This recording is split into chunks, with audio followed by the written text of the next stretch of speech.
Hi hello నమస్తే welcome to SNR TV media. So మొత్తానికైతే నిన్న కేటీఆర్ గారు మామూలుగా ఫైర్ అవ్వలేదు ఇటు రేవంత్ రెడ్డి మీద.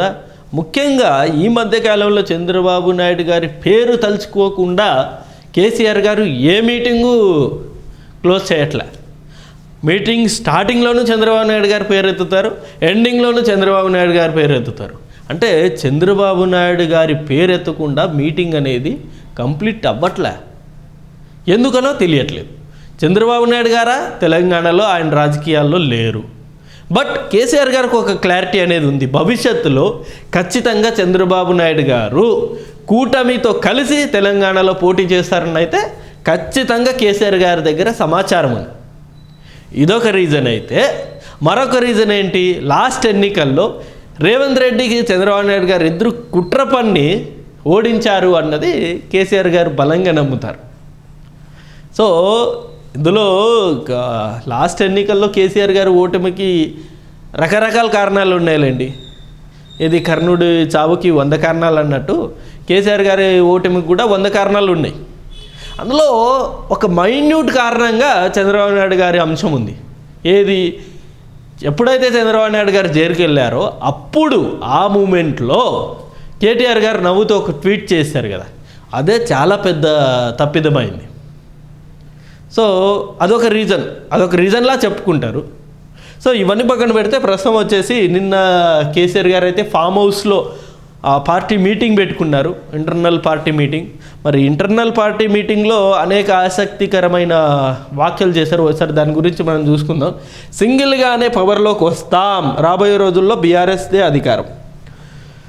సో అంటే ఏ పార్టీతో కూడా పొత్తు లేకుండా సింగిల్గా మేము అధికారంలోకి వస్తాం అంటే, లైక్ ఆంధ్రాలో పార్టీ పొత్తు పెట్టుకున్నారు కాబట్టి అక్కడ గెలిచింది, మాకు అవసరమే లేదు, మేము సింగిల్గానే పోటీ చేస్తాం, మళ్ళీ అధికారంలోకి వస్తామన్నది కేసీఆర్ గారి ధీమా. ప్రస్తుతం ఇది జరుగుతుందా? ఒకవేళ నిజంగా బీఆర్ఎస్ పార్టీ మళ్ళీ సింగిల్గా పోటీ చేసి అధికారంలోకి వచ్చే అవకాశం ఉందా? మీ అభిప్రాయాన్ని కూడా ఎవరైతే ఈ వీడియో చూస్తున్నారో మీరు కింద కామెంట్ రూపంలో తెలియజేయండి. 10 ఏళ్లలో ఎలాంటి ఇబ్బందులు లేవు, ఇప్పుడు సమస్యల వలయంలో తెలంగాణ. అంటే గత 10 సంవత్సరాలుగా కేసీఆర్ గారి పరిపాలనలో ఎలాంటి సమస్యలు అనేవి లేవు, ఇప్పుడు కాంగ్రెస్ పార్టీ అధికారంలోకి వచ్చి ముప్పు తిప్పులు పెడుతుంది అని చెప్పేసి కూడా నిన్న కేసీఆర్ గారు చెప్పిన మాట.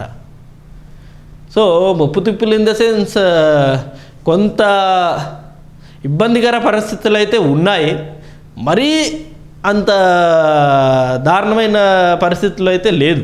పరిపాలన అనేది బాగానే ఉంది, సూపర్గా లేకపోయినా బాగుంది. అంతేగాని ముప్పు తిప్పులు పెట్టేంత పరిస్థితి అయితే లేదు.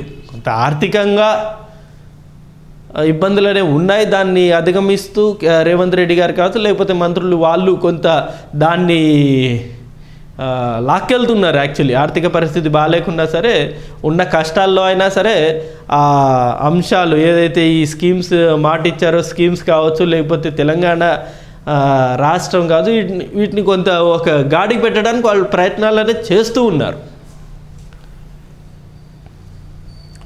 మోదీ నా మెడపై కత్తి పెట్టినా నేను వెనకడుగు వేయలే. సో కేసీఆర్ గారు ఓటంలో మోదీ గారు చాలా కీలకంగా ఉన్నారు. ఎందుకంటే మనం చూసాం, మోదీ గారికి ఏ పార్టీ లేకపోతే ఎవరన్నా వ్యతిరేకంగా వెళ్తే ఆబ్వియస్లీ వాళ్ళకి ఓటమి తప్పదు. జనరల్గా ప్రాక్టికల్గా చూసిన సబ్జెక్ట్ ఇది. ఎందుకంటే గతంలో 2019లో మోదీ గారికి చంద్రబాబు నాయుడు గారు వ్యతిరేకంగా వెళ్ళారు. అంటే 2014లో కలిసి పోటీ చేశారు, గెలిచారు. 2019లో వ్యతిరేకంగా వెళ్ళారు, చంద్రబాబు నాయుడు గారు ఘోరంగా ఓడిపోయారు. అలాగే లాస్ట్ ఎన్నికల్లో ఈ కేసీఆర్ గారు కూడా అంతే. మోదీ గారికి ఢీ అంటే ఢీ, ఇక నేను సెంట్రల్లోకి వస్తాను, అక్కడ చక్రం తిప్పుతాను అని చెప్పేసి కూడా మోదీ గారి మీద అనేక సవాళ్ళు విసిరారు. కట్ చేస్తే ఆయన ఓడిపోవడం జరిగింది కేసీఆర్ గారు. ఇలా జనరల్గా ఇది ఒక ప్రాక్టికల్ అజంప్షన్ అనమాట. మోడీ గారికి వ్యతిరేకంగా వెళ్తే ఖచ్చితంగా ఓటమి తప్పదు.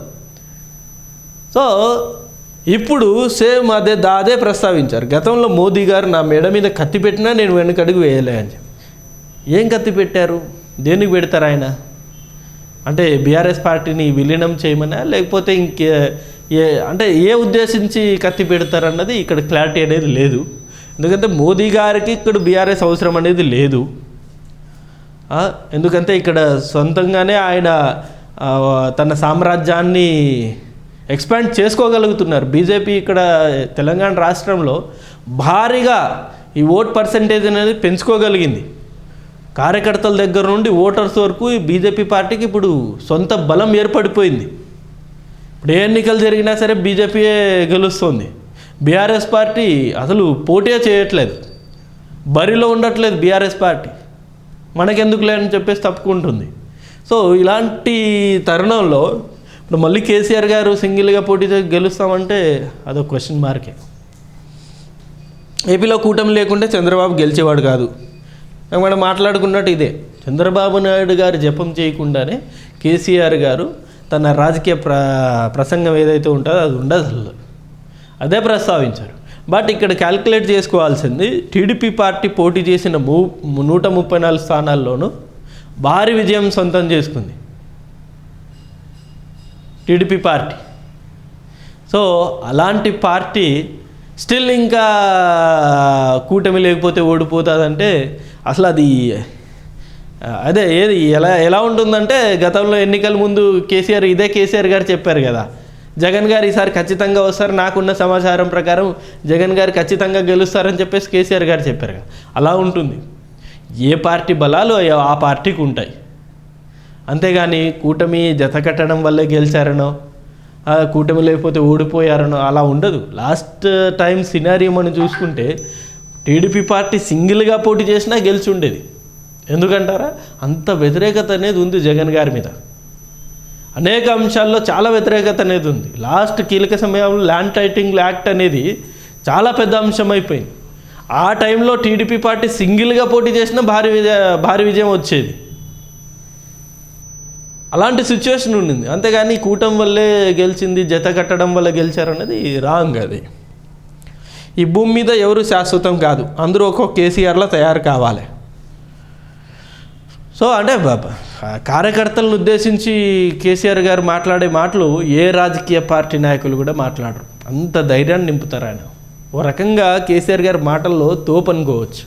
కరోనా టైంలో కూడా ప్రతి ఒక్కరికి ధైర్యం ఇచ్చింది కేసీఆర్ గారి మీడియా ప్రెస్ మీట్లు. ఎప్పట్లో ఆయన మాట్లాడారంటే కథం, ఇక ధైర్యం వచ్చేస్తుంది. ఇప్పుడు సేమ్ అదే ధైర్యాన్ని ఇప్పుడు కార్యకర్తల్లో నింపుతున్నారు. ఇప్పుడు చాలా నిరుత్సాహంతో ఉన్నారు కార్యకర్తలు, మళ్ళీ అధికారంలోకి వస్తామా రామా అని చెప్పేసి. ప్రస్తుతం కాంగ్రెస్ పార్టీ మీద కొంత వ్యతిరేకత ఉన్నది మాట వాస్తవం. ఆ వ్యతిరేకతని ఇప్పుడు క్యాష్ చేసుకోవాలన్నది బీఆర్ఎస్ టార్గెట్. సో ఆ టార్గెట్లో భాగంగా ప్రతి ఒక్కరు కలిసి పనిచేయాలి. ప్రతి ఒక్కరు కేసీఆర్లా పనిచేయాలంటే ప్రతి ఒక్కరు ఆయన ఎంత అగ్రెసివ్గా పనిచేశారో గతంలో తెలంగాణ సాధించడం కోసం అలా పనిచేయాలి. మళ్ళీ బీఆర్ఎస్ పార్టీని అధికారంలో తీసుకురావడానికి అంత కష్టపడాలి అని చెప్పేసి ఆయన చెప్తున్న మాట. బీఆర్ఎస్ పార్టీ కొంత స్కోప్ అనేది ఉంది ప్రస్తుతం తెలంగాణలో. ఎందుకంటే గతంలో 10 ఏళ్ళు ఆయన పరిపాలనలో కూడా తెలంగాణ ఏమాత్రం కూడా వెనకడుగు వేయలేదు. చాలా డెవలప్ అయింది తెలంగాణ. ఇరిగేషన్ కావచ్చు, రోడ్స్ కావచ్చు, ఇన్ఫ్రాస్ట్రక్చర్ కావచ్చు, కంపెనీస్ కావచ్చు, హైదరాబాద్ కావచ్చు, వరంగల్ కావచ్చు, ఎక్కడ చూసినా సరే డెవలప్మెంట్ అనేది జరిగింది కేసీఆర్ గారి హయాంలో. ఖచ్చితంగా ఒప్పుకొని తీరాల్సిందే. రైతు బంధు, దళిత బంధు ఇవన్నీ ఇంప్లిమెంట్ చేసింది ఒక్క కేసీఆర్ గారే. సో ఖచ్చితంగా ఆయన చేశారు. బట్ ఎక్కడో కొంత ఫెయిల్యూర్ అనేది కొన్ని ఆస్పెక్ట్స్లో ఆయన తప్పు చేయడం వల్ల ఓడిపోయారు. మరి చూద్దాం, ఈసారి అయితే ఆయన పిలిపిచ్చారు.